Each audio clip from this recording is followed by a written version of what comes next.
요실금이라고 하나요? 본인이 원치 않는 장소에서 원치 않는 시간에 본인도 모르게 소변을 그냥 봐버리는 겁니다. 그래서 불수의적으로 봐버리는 거죠. 그래서 이것이 질환적인 측면에서도 고민해 봐야 될 부분도 있지만 근본적으로는 사회활동에 여러 가지 문제를 일으키기 때문에 요즘 최근에 이제 문제가 많이 되고 있죠. 네. 예, 요실금에도 여러 가지 종류가 있다고 들었는데요. 어떤 요실금들이 있죠? 요실금 환자는 전체 가입 여성의 한 70에서 80% 정도가 한 번씩은 그런 증상을 요실금 증상을 다 한 번씩은 경험을 하는 것으로 되어 있는데요.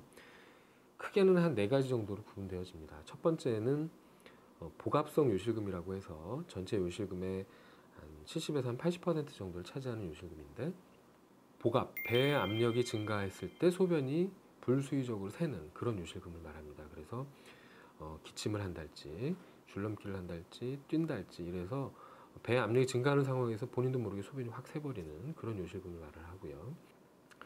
절박성 요실금이라고 해서 이것은 소변이 새는 증상보다는 주로 소변을 자주 본달지, 소변을 봤는데도 본 것 같지 않은 증상이 계속 생기고 하루에도 수십 번 화장실에 들락날락하게 되고, 절박성 요실금이 전체 요실금에서 차지하는 그 부분은 한 20에서 한 30% 정도를 차지하고요. 이 복압성 요실금과 절박성 요실금의 증상을 다 갖고 있는 분들이 있거든요. 이런 분들을 우리가 혼합성 요실금이라고 합니다. 그리고 이제 인류성 요실금이라고 해서 이것은 이제 대부분 당뇨랄지 어떤 수술 후에 요폐색이 왔달지 이런 어떤 소변을 보는 쪽에 문제가 생겨서 소변이 제때 다 나가지 못하고 어느 정도 머물러 있다가 나가면서 생기는 그런 요실금입니다. 많은 분들이 과연 이 요실금이 완치가 가능하냐고 많이 여쭤보시는데요. 어떤가요? 요실금이 완치가 가능한 병인가요?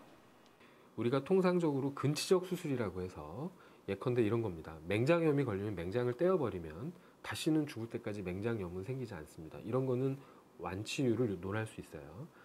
하지만 요실금이 있다고 해서 우리가 방광을 다 떼버릴 수는 없어요. 통상적으로 어느 병원에 가서 수술하시던지 간에 5 내지 10% 정도에서 재발이 된다고 보고되고 있고요. 완치라는 개념보다는 마치 당뇨병 환자가 당뇨 관리를 잘 해야 되는 것처럼 관리를 잘 하시면 일상생활에 무리 없이 또 고생하지 않은 그런 방법으로서 치료가 얼마든지 가능하다고 말씀드릴 수 있습니다. 그렇다면 이 다양한 요실금은 어떤 방식의 치료가 행해지나요? 요실금 치료는 크게 두 가지로 나뉩니다. 수술적 치료하고 비수술적 치료로 나뉘는데요. 먼저 수술적 치료부터 설명을 드리면, 예전에는 복벽을 절개해서 하는 그런 그 요실금